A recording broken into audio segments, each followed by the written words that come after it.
that I ain't going. I ain't blowing no smoke. I mean, I've been sober, but you should have known it. I wasn't going. Welcome back to the Women in Between podcast. We are so excited to have you back, and I'm incredibly excited that we are having a guest episode again. The Women in Between is a place where we talk about life's transitions, navigating them, and thriving in this full life. And I am so excited to have Christine here. Christine, why don't you introduce yourself? Hi, everyone. I'm Christine Baker. I go by a double name of Christine Monique. So, yep, I'm from Jackson, Mississippi, graduated from the Jackson State University. I currently have a licensure as a LMSW, that's a licensed mental health social worker. And I live and work in Collin County of Texas right now. So, yep, that's just a little bit about me. Thank you for having me tonight. Yes, thank you. Thank you so much for coming. I love how the universe works. For the audience, we actually met through my brother, who is also a mental health professional, and I just love that connection where you meet someone and then there's another degree to it. So I'm just excited to have you here and learn from your experience and just have an amazing conversation. Absolutely.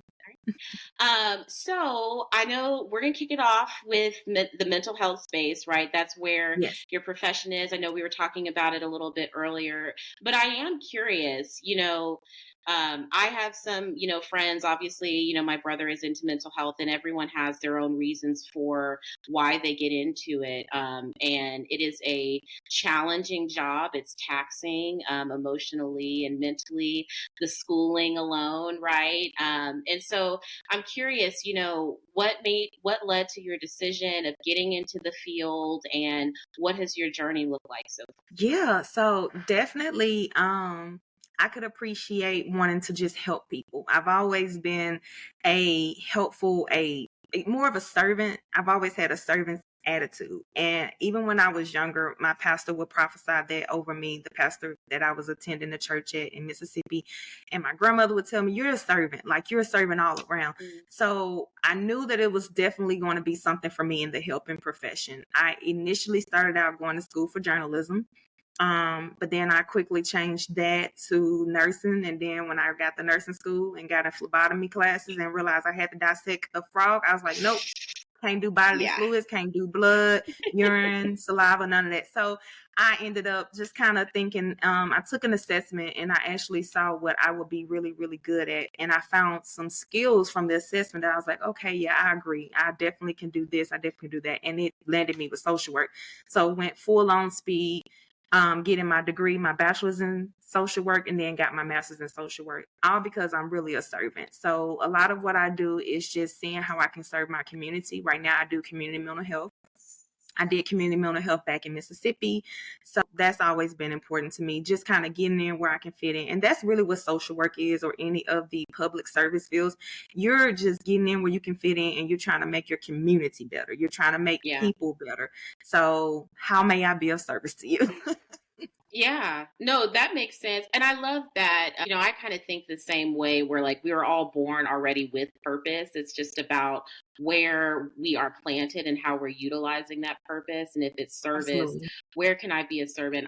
There's this song that says, Lord, if I could be anything, let me be an offering. Oh, yes. And I'll have to go and look at who it's by. I'll put it in the show notes, but it's something that I listen to every morning, and it's like I can't always determine where I am. My prayer is always right place, right people, right time, and hoping that I can serve, in the purpose that I was born into in those spaces. And so when I hear you talking about, serving the community, especially right in the mental health space, that's vital. And I think we've seen the uptick, right, definitely during the pandemic and after. So, let's kind of get into the specifics on how you're serving, the community right now. I know we were kind of talking about it earlier, but, for the audience, what is some of the specific work that you're doing right now? Yeah, so right now I'm an MST therapist for Collin County, as I said, and what that is I work at all levels of the kiddos. I call them kiddos at the family and the kiddos ecology to make sure that the kiddo stays in the home. A lot of the kids that I work with have really pathological behaviors that will either land them in placement or jail. And my program, we just want to kind of come in and help where we can to keep the kiddo definitely in the home and on the right track.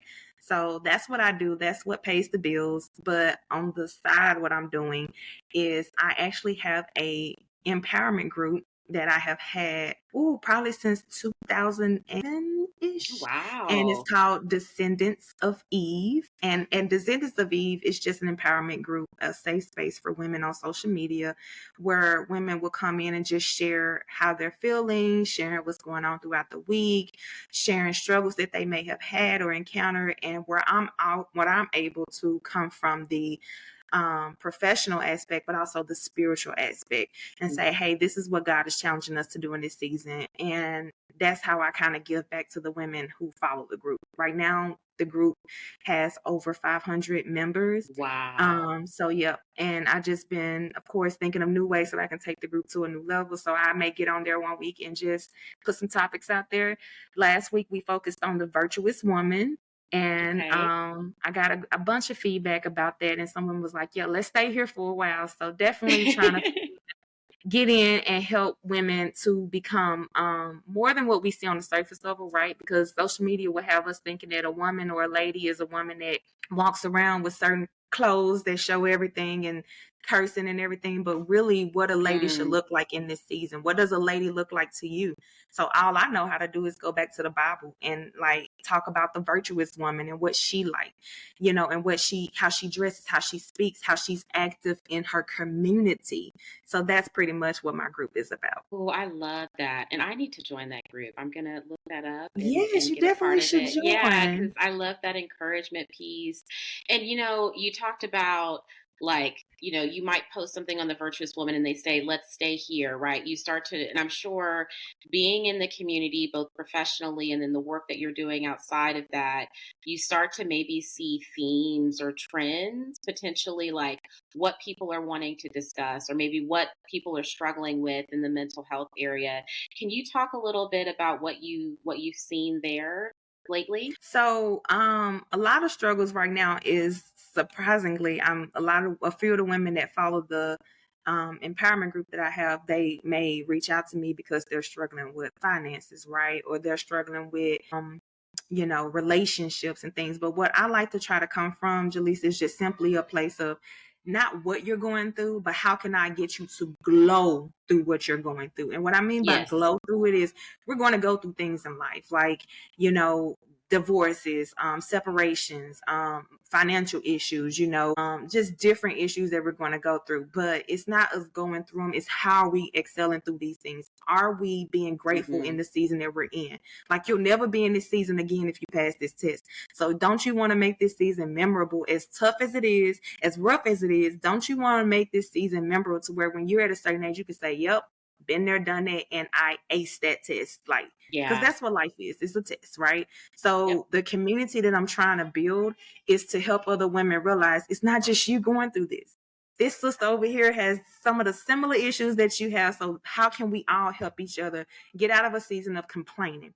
I Mm, do not like a complaining individual, because after the first or second time that we talk about it, I need for us to be moving forward.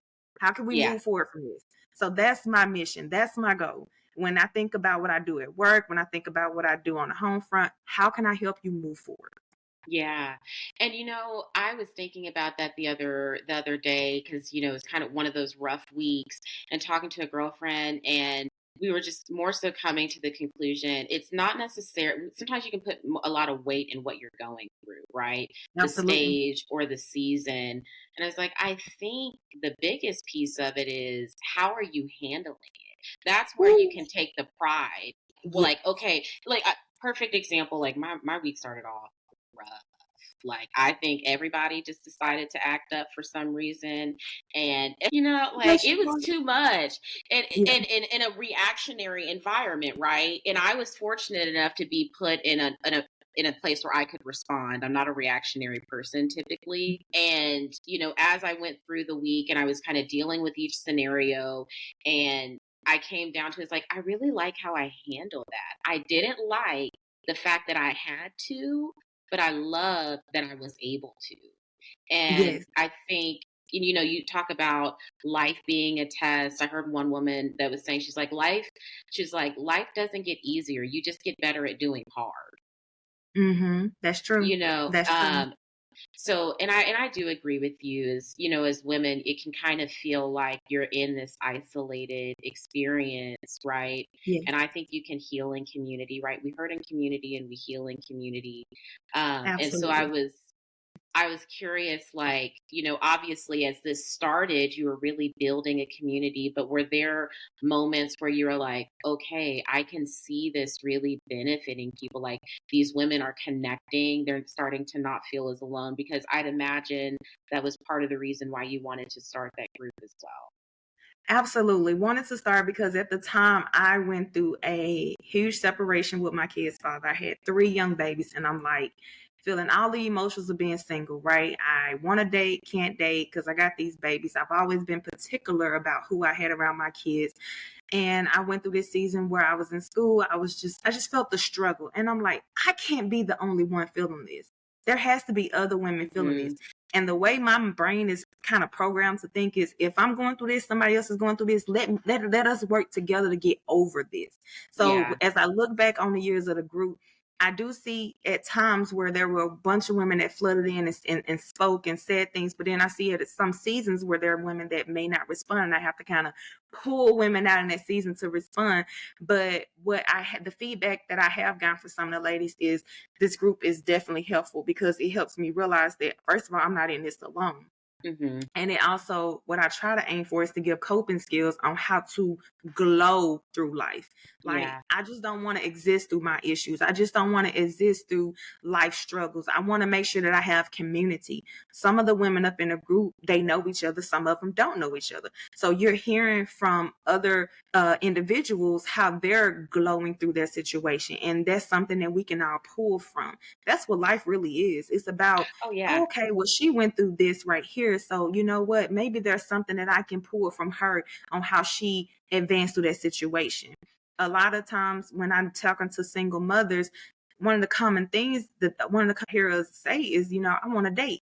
But a lot of us are afraid to date, So let's Hmm. talk about that. Why are we afraid to date? We're afraid to date because, like you said, the dating pool just ain't what it's supposed to be right now. Men No. aren't being men, women aren't being women. Men are expecting women to conform to what they want. Women are expecting men to come in and, be the man of the household without, just it's just confusion all around. Confusion. Yep. And the roles, honestly, are not identified anymore. What is a real woman? What makes us a wife? The Bible says that we're already a wife when as just on a daily basis. The Bible says, "He that findeth a wife." So that means I'm already operating as a wife. I just Hmm. have to wait on God to send this man. But in that waiting process, let's talk about how uncomfortable that is, right? Yeah. And the different advice that so many people give us. You know how many people I've heard to tell me I need to get sex toys when I feel sexually frustrated? Well, I'm in a season where I don't want to do that. I just want to do that. I don't. That's not my cup of tea. Yeah, that can't be the solution for everyone. I know we were talking about that earlier, and yes, the dating pool isn't great, right? And we're all in different seasons where it's like, I want a real person. How about that? I want How about companionship. I want companionship? But when you brought up, like, your story of why you created the group and the community, even when you're explaining why you did, there had to be an element of vulnerability there, right? Where Yes, you have to share your story to say, this is why I am doing this, because I'm going through this situation. And I find, like, not everyone is comfortable giving that vulnerability, right? Because they do feel alone, yes, or it's just a new situation. And I know that's how I felt. I was married for 5 years and then divorced and 2 kids. And I remember, one, like, I felt very out of place and I didn't know what to do. Like, I hadn't yes, seen a lot of that modeled in my family. And I also felt like my experience was very isolated. And I remember The day that I filed, the next thing that I did was I started looking for divorce support groups. I was fortunate to find one at a church, and when I went, that was probably the one space where I could actually just be vulnerable about what I was going through. And in those Mm, groups, you have, right, different, everybody's at a different stage, right? Some yeah. people might have been already divorced. You know, they've gone through the process, they've been divorced for 6 months, a year. Some people are just thinking about it. So they're in this Yes. space, right? And it's interesting because you're getting these different opinions. You're being able to see, okay, this is what it looks like on the other side. This is how you navigate these avenues. But the first step that I had to take was I have to be courageous enough to say, I'm in this situation. I don't know what to do. I am hurting, and I need help. And it's amazing that you've done that with these women, especially when you start putting it out on the internet, because so many people don't have either access to those resources or family or friends. Like my best friends, the year I got a divorce, they both moved. I was like, how is that supposed to work? You Yeah. know? Yeah. And I want to say something when you said being vulnerable, vulnerability is really a beautiful thing, right? But keep in mind where I come from. I come from small Mississippi, right? So I call it small minded Mississippi because everybody at that time was like, hey, you don't want to share too much on Instagram. Hey, that's social media. You don't want to share too Yeah. much. How can I reach women, souls, if I'm not able to be vulnerable in this moment? And I can't get Hmm. on the phone and have conference calls with everybody. So sometimes you're going to get vulnerable posts. And Yeah. I need people to be okay with that. I need people to be okay with how can we discuss how to move forward, how to look forward to hope. Like, how can I give hope to women if I Yes. cannot be vulnerable? Because then what it looks like is people typically don't like to take advice from people they feel like they can't relate to. So if I'm not relatable, if I can't talk about the struggles of being a single mom, if I can't talk about the struggles with Christianity at the moment that I Hmm. was facing, if I can't talk about why I didn't want to go to the church, if I can't talk about the frustration that I honestly had with God at one point in my life, Woo. then I'm not coming from my truest, purest form. And you want the truth, pure Christine Monique. If you Hmm. don't get the true story, then you don't know the testimony, and then you get lost in why am I doing this? Why is she posting all this stuff? All this stuff goes back to everything that I've had to hold on to in seasons where I really felt helpless. Helpless. Oh man. Yeah, I definitely felt that. And I agree with you. It's a beautiful thing. I used to really struggle with it. Honestly, part of the reason that I even started this podcast was because my therapist was like, you need to start being vulnerable. Because being in this season of like, okay, I've moved past it and I'm loving my life and I'm on my glow up journey. But what she had to introduce to me, she was like, no one is going to fully understand the essence of you if they Mhm. don't understand everything that you have Yes. overcome, right? Yeah. And I think for me, what the challenge always was is like I have a hard time giving people access to me. And Mm. I, like we were talking, right? My do not disturb has levels to it. I like it. I I love it. like that. It is what it is. And you don't know what list you're on, right? We don't know what they're Yeah. titled, but I struggled with that where it's like I don't want everybody to know, the abuse that I tolerated in my relationship. I don't want people to know these stories or even who I was in that time. But I did notice in some of the relationships that I was creating, if I would speak to certain things, it would be hard to understand because they didn't know that story. And then you Hmm. just wonder, well, if I'm not able to share these stories, if I'm not able to express myself, well, is this the space that I should be in, right? And for Hmm. me, I was like, I'll listen to my therapist because she's always been right and Yeah. start sharing pieces. And some of the feedback, the best feedback that I've gotten have been on, like you said, posts where you're being most vulnerable, right? Videos. And Yes. it's like, this is what life has been for me. However, I always say it's like I'm leaving here with something. If you think I'm going to be Right. on this earth fighting these battles, I'm leaving with some lessons, and I can promise you that. And at every step, I'm going to be a better version of myself. So it's only a win for me. And that's what really it's all about. When I think about again, what I do professionally and personally. When I think about a lot of my passions that I still have, and I briefly shared a few of them with your brother, but when I think about that, I really get excited because all of Mm, it is stemming from a place of where I've been at some point in my life. So that means that this passion is on me because I've overcome that, or I'm going through it and I'm going to overcome it. And I agree with your therapist. It sounds familiar to what my therapist has said. My therapist told me multiple times, and I hear multiple people say, "Hey, you need to write a book. Like, you really got to share this information." But, I'm really big on timing because yes. sometimes we can take people too fast. And I've had friendships where I've taken people too fast. And I say, you know what? I'm going to give, like you said, it's levels to this. I'm going to give Yeah. bits and pieces of this and that. No one on Descendants of Eve, my social media page, knows my full story. But if Hmm. they was to put together every story or every post that I've kind of shared, I'm pretty sure you could speculate, well, gosh, Christine Monique has really gone through some things. Yeah. And the reason why I do that is, again, like you said, it's levels to this. I don't want to be too much for someone.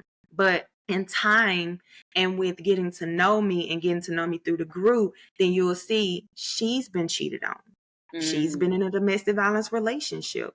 My gosh, she's going through this phase where she don't want to, bring men around her kids, but she is lonely. So she's talking about her loneliness, you know? And that's beauty within itself because I'm yeah. able to be, like you said, vulnerable. I'm able to share my story. And then it brings out other women that say, gosh, how did you get over that? Or what are you doing? And when I first got one of my first messages, I will never forget.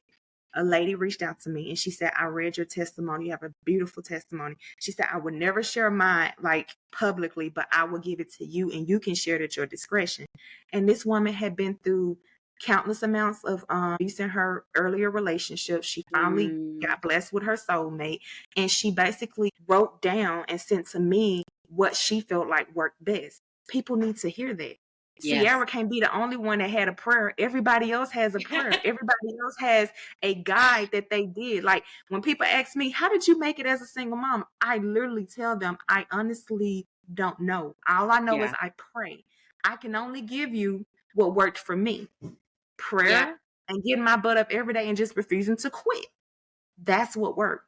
But Yeah. people need to hear that. Yeah, it's like they need to hear the story and then they need to connect the actions that were happening within it. And it's not going to work for everyone.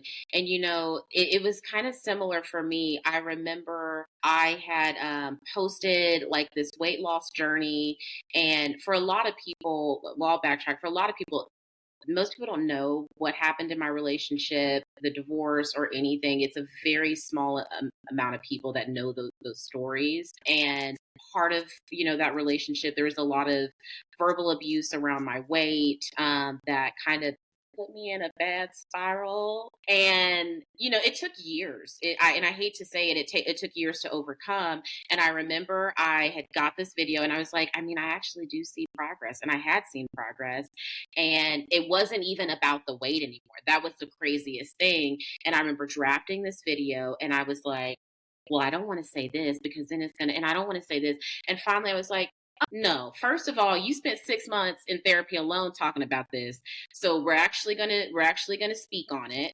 And I just remember, just being very honest about where my mental state was over the past couple of years, especially when it pertained to my weight, how my relationship affected that. And I was terrified. And for the first time, I started getting like, it was calls from my family and then messages. And they were like, that just made me like look at you so differently and understand like how much you've overcome and how much I could. And then it started getting to where it's messages on like, you motivate me to do this and you motivate me to do that. And I was just like, I'm just this chick trying to figure it out. Right. Like, I got I don't know one what I'm challenge. doing. Right, right. I like that. Mm-mm. But one thing that you said that I actually want to say, first of all, I'm proud of you because what it sounds like I hear you saying is you did all of those things. You did that video scared. And a lot of Terrified. women don't understand, a lot of men don't understand. It's okay to do things and be scared. When I made, it's a lot of videos that I've made that I have yet to post because I was scared. But also I believe that was my God's way of telling me not right now. But when it's funny, when I do feel released to send those videos out, I send them out, I post them, and when they're uploaded and people view them, it's something that somebody needed in that season.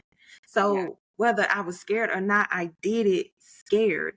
And that's what I like to tell people. Do it scared. When I relocated to Texas 5 years ago now, I did it scared. I didn't have a lot of money. I didn't know. I just did not know what to expect, but I knew I was tired of the old. And that's kind of where I Mm. am with dating. I don't know what's next for me, but I know I'm tired of the old. I'm tired of getting with the guy and we have the best 5 to 6 months of our life. And then we're at a pause and a standstill and we go our separate ways. And that's kind of been my norm. So again, I'm doing it scared. Right now I'm scared. I'm scared because I'm like, oh gosh, I don't like to put labels on things, so I'm not going to say that I'm celibate, but I'm operating in a celibacy mind frame, which means I'm not giving my body to anyone that don't deserve it.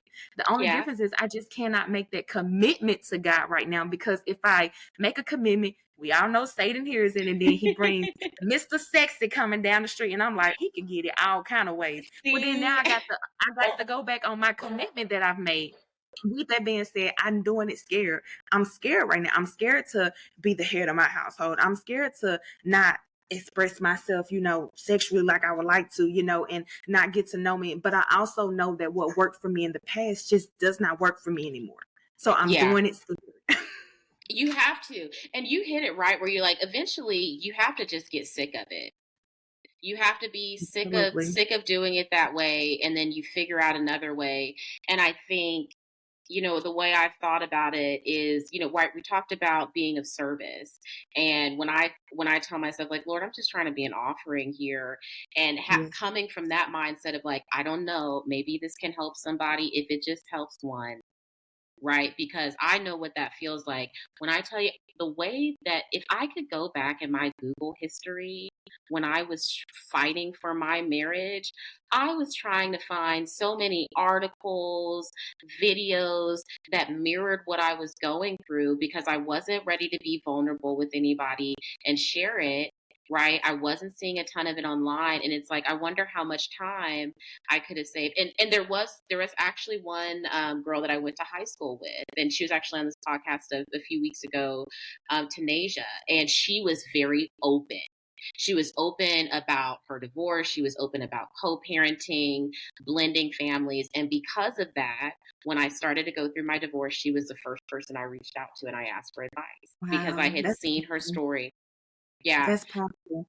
That's And powerful. And one thing I think about when you say that, like right now, I really want to read Shawnee's book. mm, And you probably like, why? Well, because Shawnee represents what I was. I was the loyal. I wasn't a wife. She was the wife, but I was the loyal, in a relationship. He hmm was the one going out cheating and doing everything, but I stayed loyal. I never, to my knowledge, I never just back talked him or put him out there in the limelight as negative. So I like to see women's stories. So that's why I'm excited to read her book, because I'm hoping that it's something in there that can shed light on how she became now Shawnee Henderson. yes. We've seen Shawnee O'Neal, we've seen Shawnee go through her period of having the franchises with the basketball wives. So that's hmm after the divorce. So I want to hear those stories about how she overcame. There Yes. is power in listening to other people's testimonies. There's power in, like you said, being able to help, even if it's just one person. If I read that book, I believe that I'll continue on my deliverance journey, because I'll be like, if God did it for her, and if this is the route that she chose, and she's going to talk about it was rough before she met her Mr. Right, hmm then I'm willing to do that. I'm willing to stay in the course, and I'm willing, no matter how ugly it is, to stay on this journey, because I know that God did it for her, my sister, right? Even Yep. Sierra. A lot of us reference her and Russell Williams, but there had to be a period where she felt like, I might as well just stay here with, hmm my ex. We won't call Yeah. names, but I might as well stay here, be the baby mama, knowing that he's cheating and knowing that he's doing everything. But no, there was something in her not wanting to go back down that road, wanting something different. And now we see the beauty of her wanting something different. She has a very loving, supportive husband from what we can see, and they've been building their family. So that's where I'm at. I'm at a place where if I can just reach one person through Descendants of Eve, or through some of the videos that I post, if I can just reach one woman to know, hey, hold on to better. I don't even know what better is, but I see the idea of better in my head. Yeah. And I know that better for me means staying on this path, not reverting back to old familiar ways. So I agree with you when you said if I could just reach one person, then my Just job is one. done. Exactly. And I'm always, as I started just being more honest, right? And I think there always has to be a level of trust when I open up with people. But as I started to become more honest and vulnerable about how I feel or even what I've been through, it's always interesting because people are like, Jelesa, that would help out so many people. Same thing as you. You should write a book. And I think, I'm also at a stage where it's like, I'm just kind of living in the moment at this Mhm. time and trying to, wherever I make impact, and it's going to naturally happen. And that's why I say I'm consistently praying, Lord, please continue to put me in the right places with the right people at the right time. Yes. Because it is working. And, when we talk about just the reach, I remember when I first got divorced, I was living on my own. And at the time I was practicing like all these self-care methods, and I walked a ton. And when I would walk, I would listen to podcasts. And I decided, I was like, Lisa, you need to stop listening to these true crime podcasts. It's not healthy. Like, I would listen to true crime podcasts all day because for me, and this is so sad, but I think it just kind of magnifies like the environment I was in. It was like a positive distraction, like hearing about somebody's life that was worse than mine. Yeah. Yeah. And that's what I would listen to morning to night. And so I had to make a decision, right? We're not going to do that anymore. And it was hard. I Because love it. Crime Junkie had me in a chokehold, and Dateline in 2020, like that was consistent. And so Well, I I made don't feel bad because I watch Forensic Files. I fall asleep off Forensic Files. yeah, it's like Also, it's it's like so soothing. right. And also what it does for me is like a moment where I'm like, I see the true crime of the situation, and I'm like, oh, thank you, Lord, for delivering me. 'Cause if I had stayed there, well, this could have been me. For real, for real, for real. I mean, So I watch, yeah. it's So I something watch about it as it. preventive measures. Not preventive. Not preventive. Hey, it could have, yeah, trust me, I feel you on that. And, so when I made the decision to switch over, I'd come across this podcast called Balanced Black Girl, and I just got hooked, and I Mm. absolutely loved it. And I listened to that for 4 years. I still listen to it. It's amazing. And I had just started podcasting and decided to go to an event, and the host, Les, was actually going to be at this event. And it was in Austin, right? So 4 hours away. And I was like, I'm going to drive because I Mhm. need to meet the woman that helped change my life, right? Right. Every week listening and actually executing the practices. And I remember meeting her and just telling her, I was like, you don't understand how much your podcast shaped who I am right now. Yeah. And, to be able to, one, have that full circle moment was amazing Mhm. for me. And, Absolutely. to like, I'm not about, look, I don't drive for people like that. I got to be honest. No. But the fact that like it was on my heart because what she was saying was true and it was resonating, and it was because she made a decision to be vulnerable, to put that out into the community where it could reach multiple people. Like, she's Absolutely. not even in this state, and I think it just goes to show like how much power our testimonies have, no matter what avenue we decide to share them. It might not be social media, right? It might not be the book, it might not be the podcast, it might be the conversation in the grocery store. Absolutely. And Mhm. those are what I call natural ways of reaching people. I love it when I'm at a grocery store or at work in a break room and I just run across someone, and um I have to testify. I have to let them know what's going on, or I have to listen to them. I've met friends who are people who are now friends that have said that's how we met because it was just something about her light.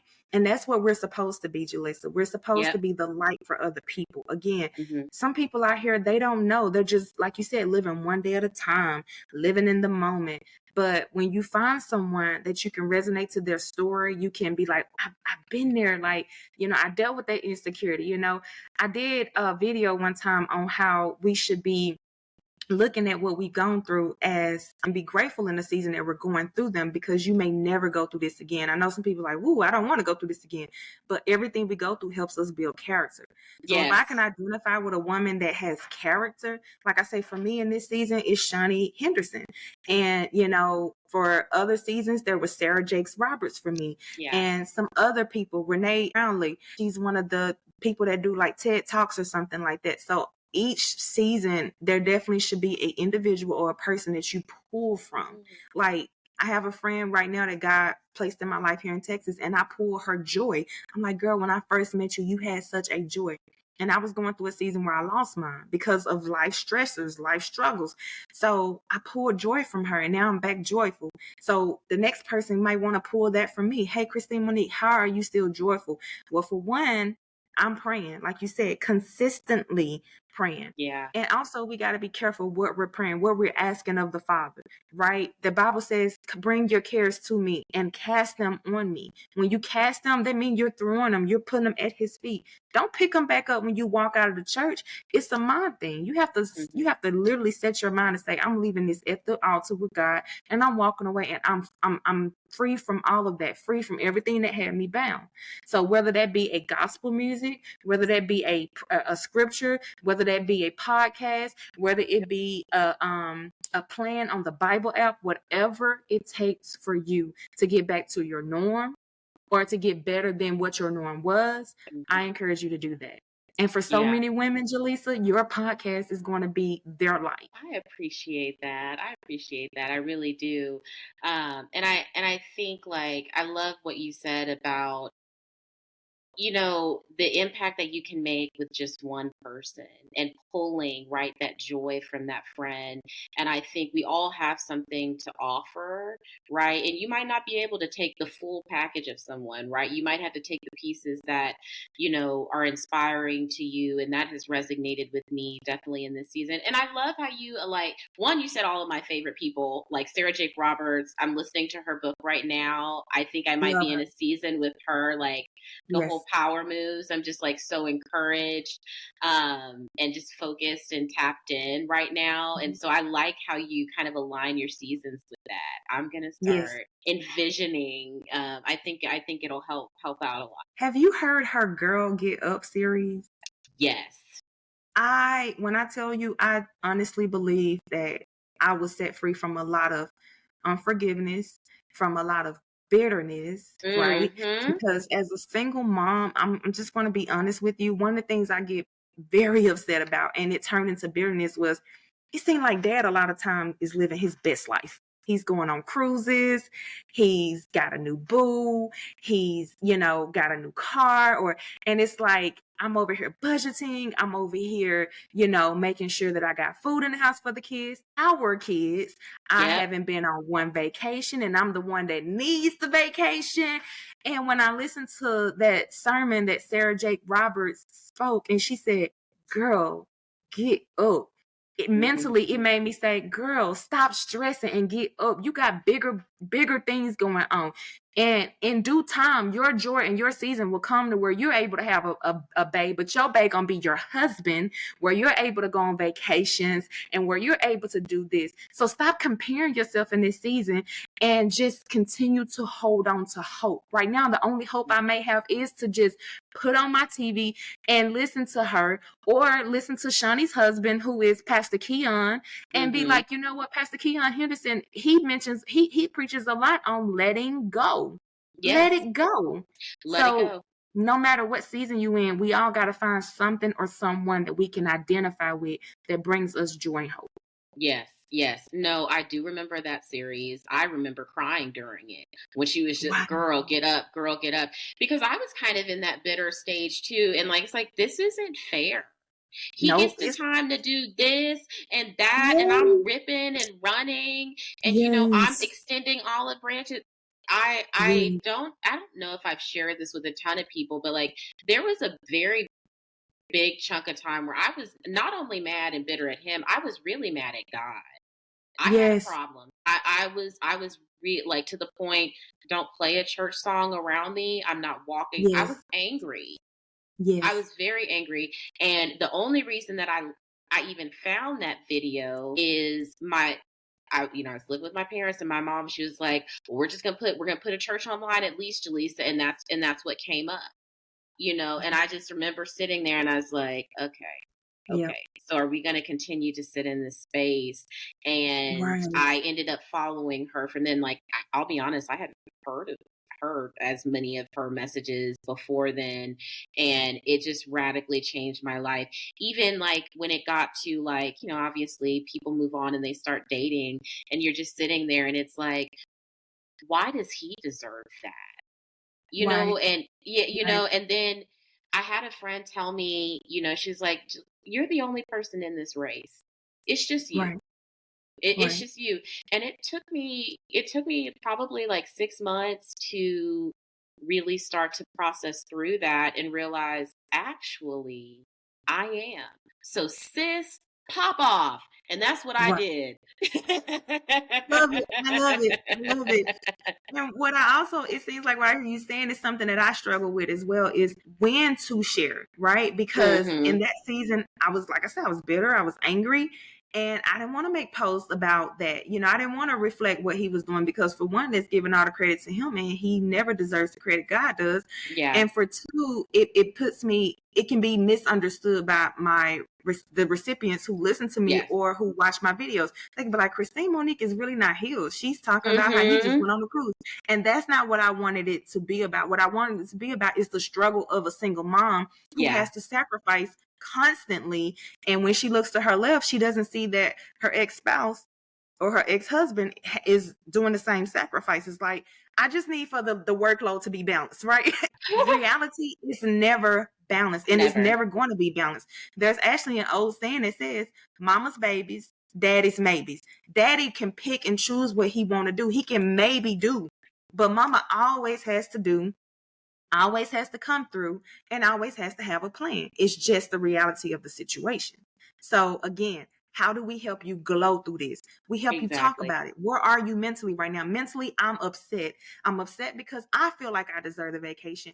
I would love to get a text that says, "Hey, I'll get the kids for a month. You go out of the country," but that's just not what it is. So I want to talk about this because if I'm feeling this way, other women are feeling this way. Hey, let's get Exactly. together, not to complain, but let's get together to show God gratitude, and let's get together to see how can we plan in the future. In Yep. 5 years, when my kids are in a better, like they're done with school and they're in a better, and wherever they're going to go, wherever life journey is going to take them, I'm going to be the one on cruises. I'm Mhm. going to be the one enjoying life. I'm going to be the one, like you said, popping off and living my best life. But right now, Yeah. it's just not that time. And I want to Exactly. collaborate with other women that realizes this is just not my season. But when it is, girl, we going to all get together. We may do a Descendants of Eve cruise, like girls cruise. You just never know. Yes, to just celebrate. And I love that you said that it's just not right now. And It's I just and I not. have to tell myself that too, right? This is not the season. There will be a moment where it comes back and you'll get your time. Yes. But right now we have to make some really tough decisions, as far as like what needs to happen. And you know even like I know we were talking earlier where you were saying like you're in a season where like you want the companionship, and I feel like I'm kind of in a season where I'm like, if it's going to help, great. But if it's not, then that's fine. And it's funny when you mentioned that quote about the wife, the role of the mother and the role of the dad. I was talking to my therapist one day, and I don't think she realized how much she shook me up when she was like, statistically speaking, married women have a shorter life expectancy than married men. Mm. Yeah. And she was like, and single women have a longer life expectancy. She's like, because Jaleesa, she's like, when you get with a man, you're taking on more workload. She's like, automatically. And she goes, and just the dynamic, right?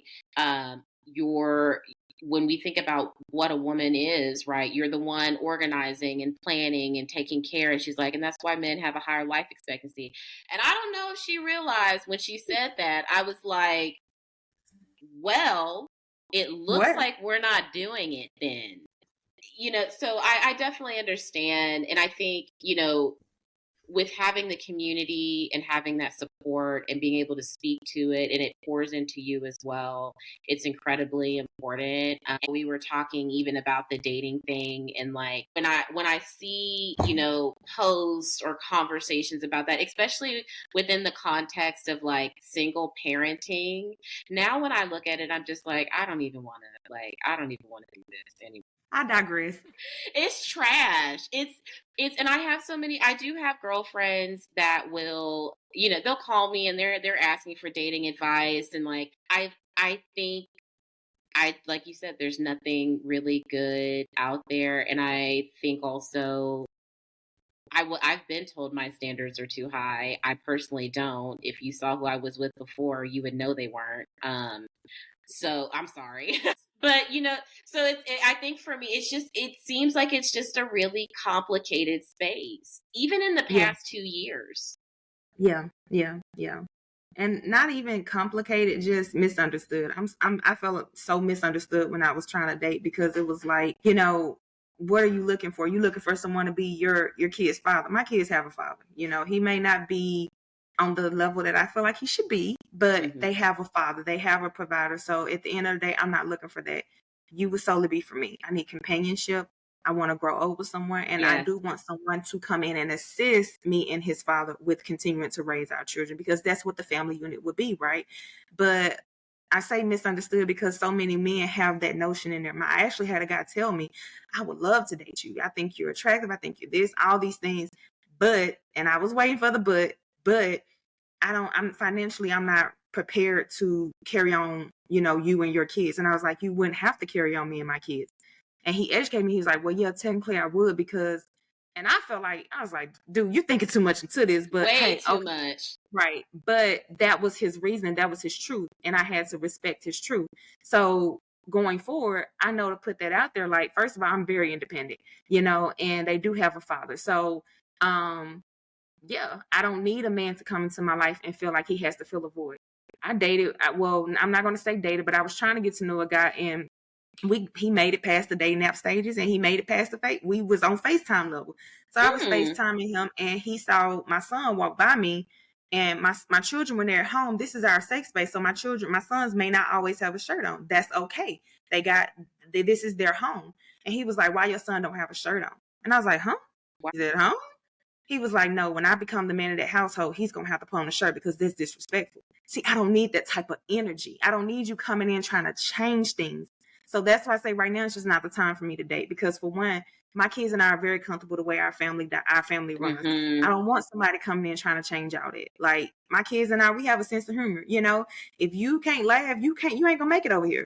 I think the struggle that I've come across is, and I called it gold-plated gestures. Ooh. Because what I realized is, there's a lot of men that can do all of the things that you might want them to do. Like when we were talking about dating, right? Drop me the location, a week before, make the plans. They can make relationship moves, but they don't know how to act in one. You know what I mean? Like they're putting on a show. I have a girlfriend that calls them avatars.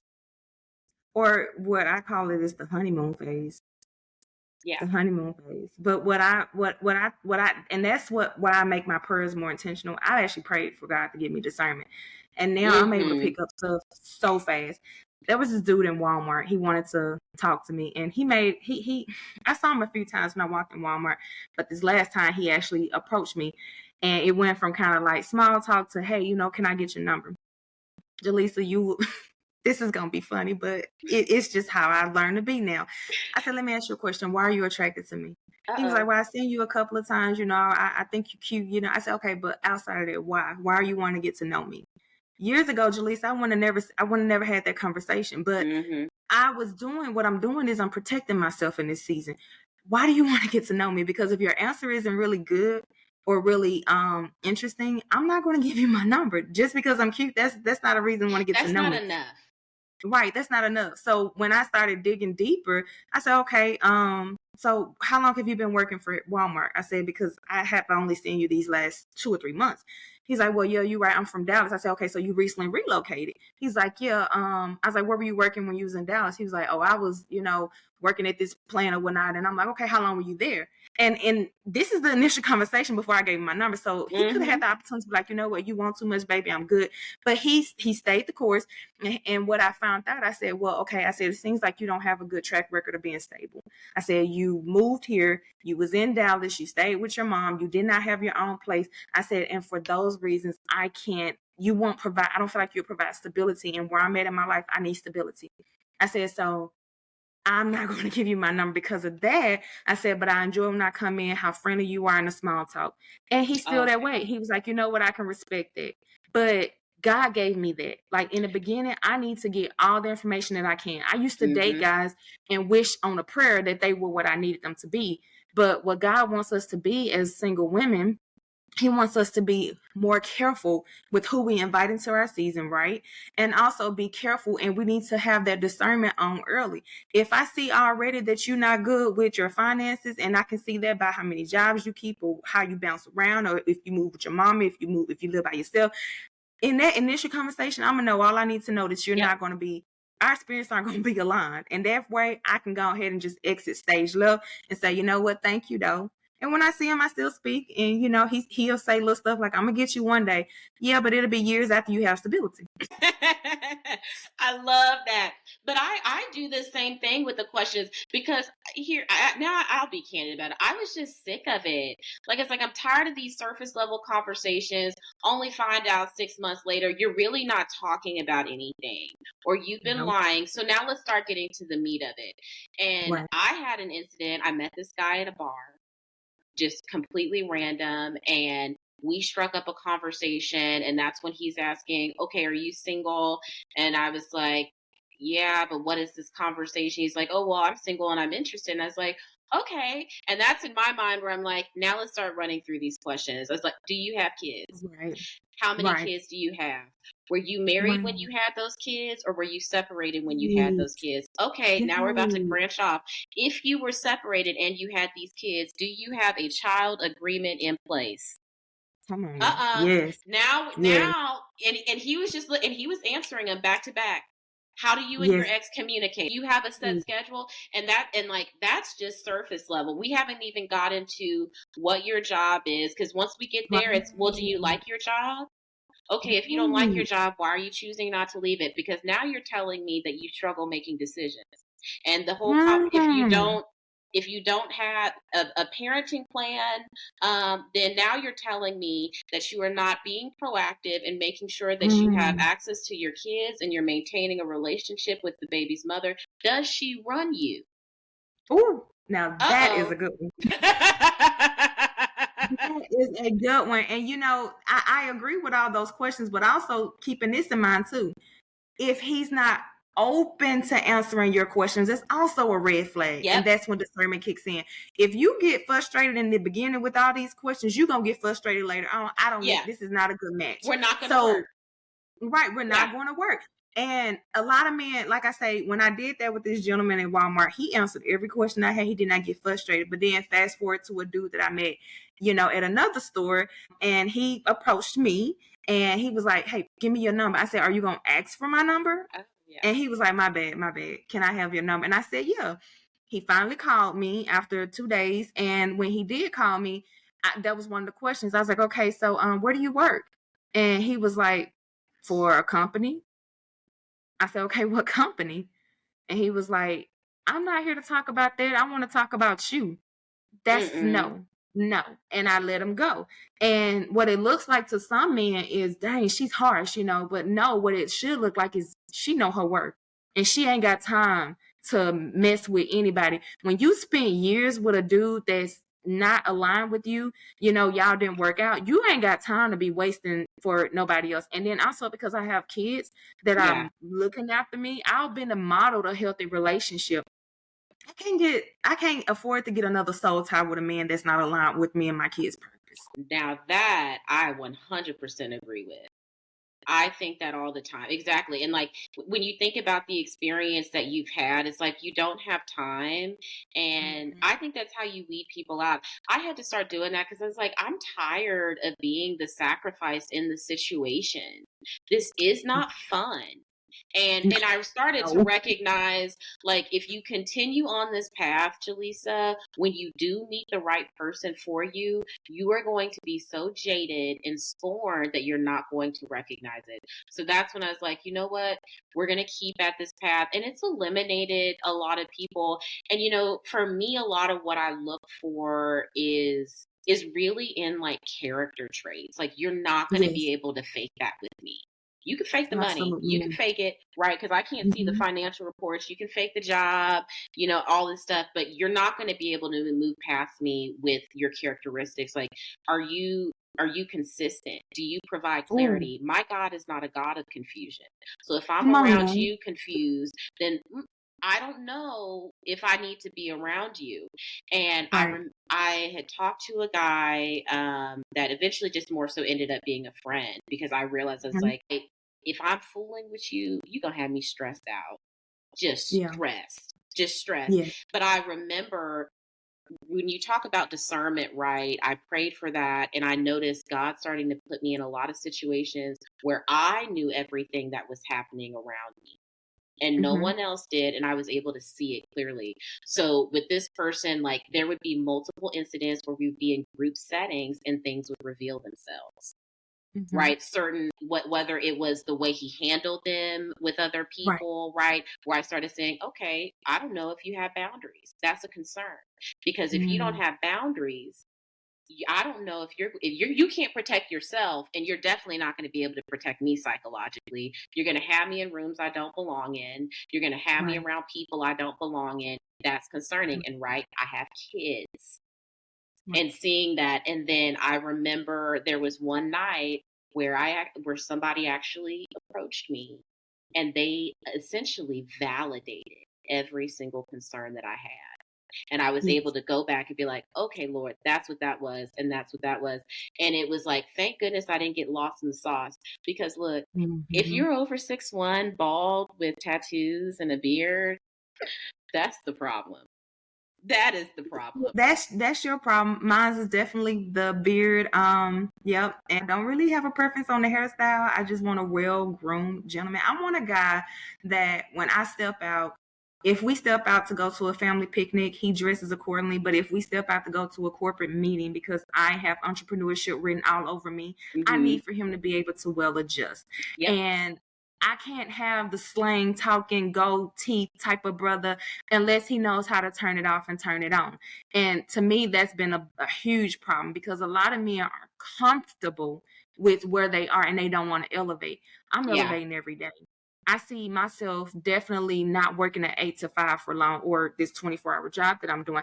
I see myself definitely one day being an entrepreneur, but I have to have an entrepreneur mindset spouse because then he can't come in messing up finances. Being an entrepreneur, we don't know if the finances is going to be good in this season or bad in this season, but we have to make sure that Exactly. whatever we have, we disperse of it and use it wisely. So if I have a man that's not good with finances, then that's not going to be good because a spender can't be with a saver all the time. So, it's just not going to balance out.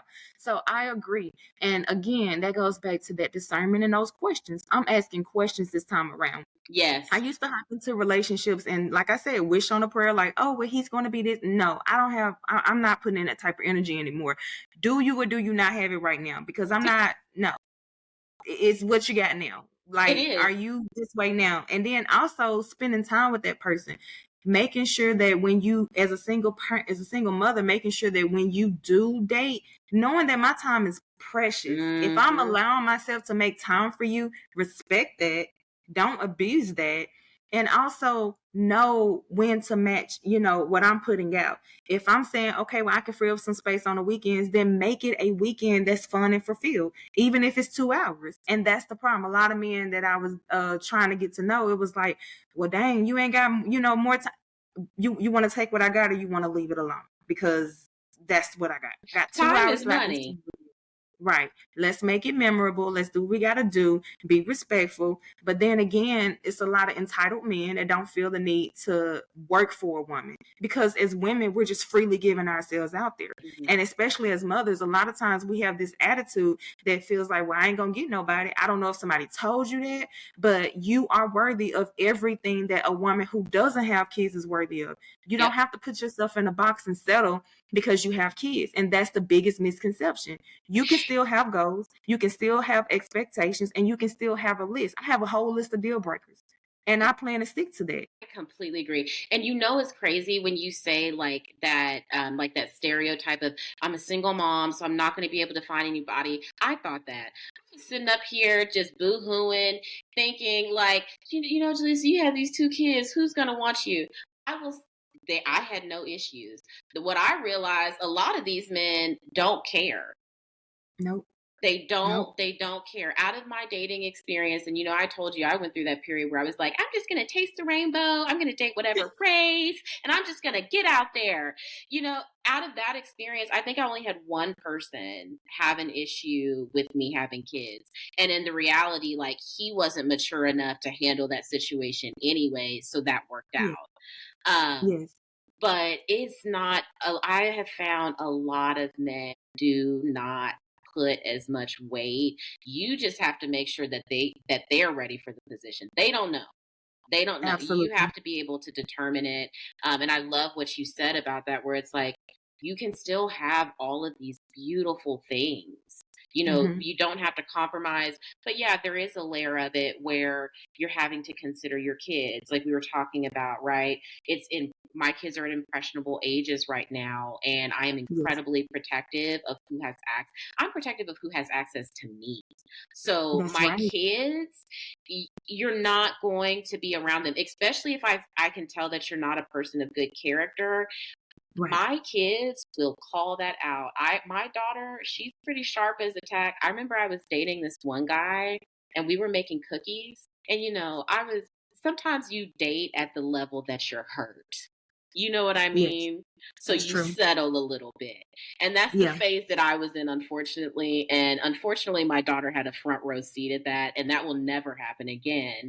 But Right. we're sitting here making cookies, and he starts talking. He goes, yeah, my favorite cookie is, those ones with like the sugar on top and like some of the cinnamon and stuff. And my daughter looks at him and she was like, you mean a snickerdoodle cookie? And that's when I knew. I said, girl, he gotta go. He gotta Right. go. He has to go. Like this is going to be a problem. So, you can't have everybody around that. My children are blunt, they are Yes. aware, and they are Yes. going to speak on it. And I have to think that way. It's like, and I do, and I'm like, I couldn't bring you around my children. I couldn't. Yep. They'll be looking at me sideways. There's definitely some guys. There's definitely some guys that have been interested in me, and I'm like, I can't bring you around my kids, dude. Now my 15-year-old and when him and my 13-year-old get together, they are Bernie Mac, and like it's a whole comedy show. And like I said, you can't be weak coming around here. Like, you just can't. And my daughters, they ask a lot of questions, and I Yep. like that because I'm not just interviewing you to be in my life because that's what they need. I need to interview you. But also I'm interviewing you to be in my kids' life. Are you a good role model for them? They don't need a father. But are Mm-hmm. you a good role model for them? My mother she just got engaged, and she was a single parent all her life after my dad did leave her, and they got divorced, and she got engaged to about 2 years ago. I call him frequently when I need advice. He's a guy that I can list that will mentor me, that will tell me, no, I agree with you on this, or no, I feel like you're wrong on this. So again, I want someone similar to that, someone that my kids can call one day, and I trust that he's going to give them sound and wise advice, Yes. So that's important, and that's why we wait. That's why we discern. That's why we pray. That's the prayer. Exactly. You have to discern, you have to be willing, right, to make that sacrifice of, hey, I can't date the way I used to date. The stakes are higher here. There's an Right. audience here, and I'm teaching, especially, we both have daughters, right? Where it's like, I'm teaching my daughter what to accept. Yes. And I just can't let anything fly. It took a long time for me to forgive myself for allowing myself and my daughter to be in the situation that I was in before. By the grace Mhm. of God, I'm hoping that, that period of time is going to be much shorter. So she'll remember this version of me. But we're not going to do that again. And I think also, like, it's the time. I Yes. have found myself where, I feel like I'm fine. I finally have my confidence back. I'm finally back to myself and I have my right mind. Good for you. Yeah, thank you. And, now it's like, well, I have all these areas that I want to pour into. Right. I Hmm. want to pour into professionally. This podcast is something that is a passion for me. And what I've Right. noticed happening is it's like, well, if I know that going to the gym is a priority, eating well, doing my podcast, succeeding at work, taking care of my kids, volunteering, all of these things, I need to make sure that you're worth the time because I'm Yes. already balancing a lot. Yes. And Yes. how are you going to weave yourself in? And if I can tell, like, you're going to, like I said, like the guy that I talked to, where I was like, you're going to stress me out. I don't want to be Hmm. stressed out like that. Right. I'm Right. living in stress. I am living in chaos. I have to, like, as much as I love how resilient I am, I'm not supposed to be acting in this position. Right. And I Right. don't want to continue doing that. That's crazy to have a man right beside you and you're still stressed and you're still struggling because I did that. And you could Hmm. tell in my body how stressed and tired I was.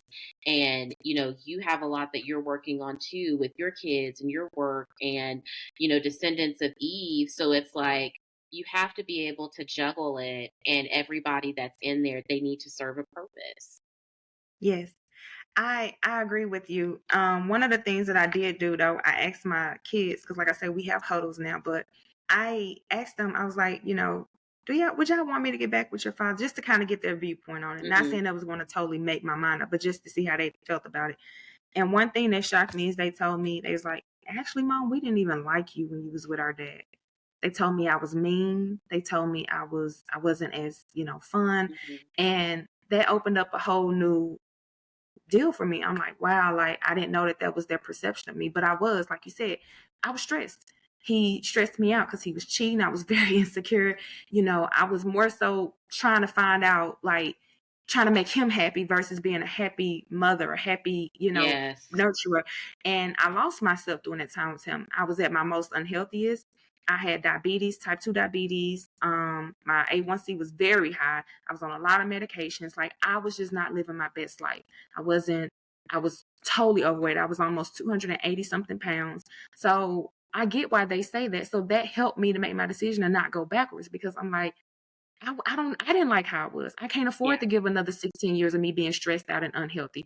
I'll be in my 60s trying to give another 16 years to the same man. No, we're doing things different. And also I think about something that one of my spiritual fathers said. I asked my spiritual father, Elder Joseph Rogers in Mississippi. I said, why are you so faithful to your wife? Like, how do you not cheat? Like you don't have a desire to cheat. He said, no, because I prayed to God for my wife and for my family. He said, and God revealed to me a glimpse of what she would look like, how she had broke down and started crying if he did cheat. He said, and that vision keeps him from not cheating on his wife. He said, I never would want to hurt her.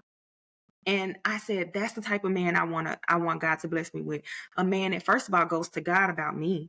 And Hmm. also a man that is conscious that if you break my heart, you're not just breaking my heart for me, you're breaking it for the kids I have to raise. You're breaking it for the women that I need to empower and impact. Like you're breaking it for other things in my life. And I can't afford to be discombobulated when it comes to my professionalism or Yep. when it comes to my kids. So if you're not going to come in and improve where I'm at, then I need to exit stage left and we need to be okay with that. Exactly. I completely understand. And when you were going through like where you were when you were in that relationship, all of that resonated. That's exactly where I was. I was the overweight.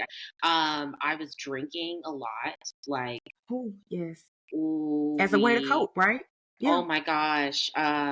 a bottle of wine at night was not a problem for Wow. me at the time. It was like a lot of whiskey that I was drinking, a few other things, like not taking care of my body, not taking care of myself. I wasn't able to succeed in work the way I wanted to.